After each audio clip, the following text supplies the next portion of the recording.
我这人就爱拼，我就永远想争第一。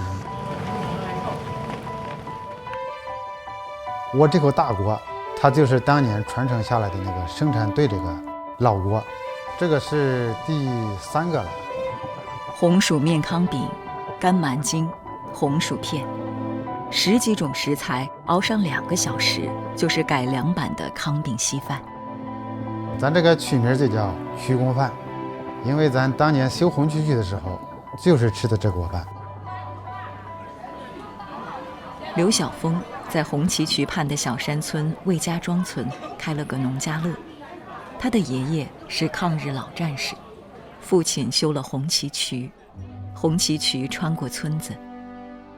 老辈人开渠是希望后人能富起来，但很长时间里，渠水哗哗流去，人们除了浇地种庄稼，并没有把它变成新的财源。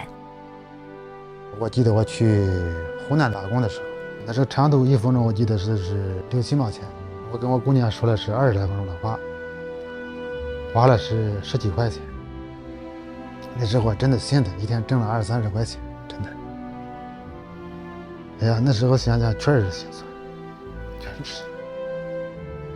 2012年，魏家庄村开始修路，红旗渠贯通是村子第1次转运，包产到户是第2次，道路修通是第3次。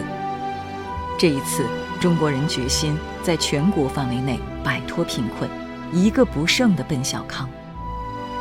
时来运转，时是新时代，运是新国运。刘晓峰摸准了林州人的心理，知道人们怀念激情岁月，怀念苦尽甘来，所以他的招牌饭就是2块钱1碗的糠饼稀饭。回头客滚滚而来，生意红红火火。几年下来，2口子翻新了房子，取名林州1号院。刘晓峰更是每天忙得不亦乐乎。而眼下，他更要忙上加忙。咱明儿吧，要举行厨艺比赛了，咱合计合计，叫他上哪个菜去参赛了。村里要举办厨艺大赛，这还是头一次。几十家农家乐的几十个厨师，个个都想一争高下。刘晓峰可不想落在人后。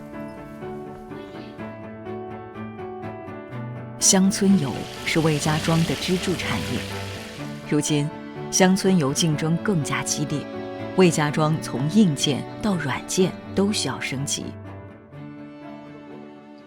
现在球池建设比赛开始，好菜。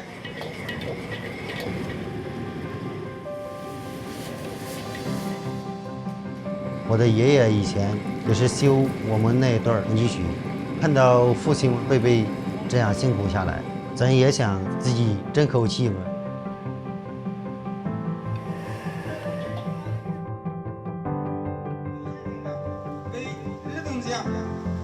我这人就爱拼，我就永远想争第一。去这个比赛，我就想着拿第一，因为咱是1号院嘛。这次的厨艺大赛就是要让大家树立起更强的质量意识。相比于饭菜品质的提升，村民们意识的提升更难得。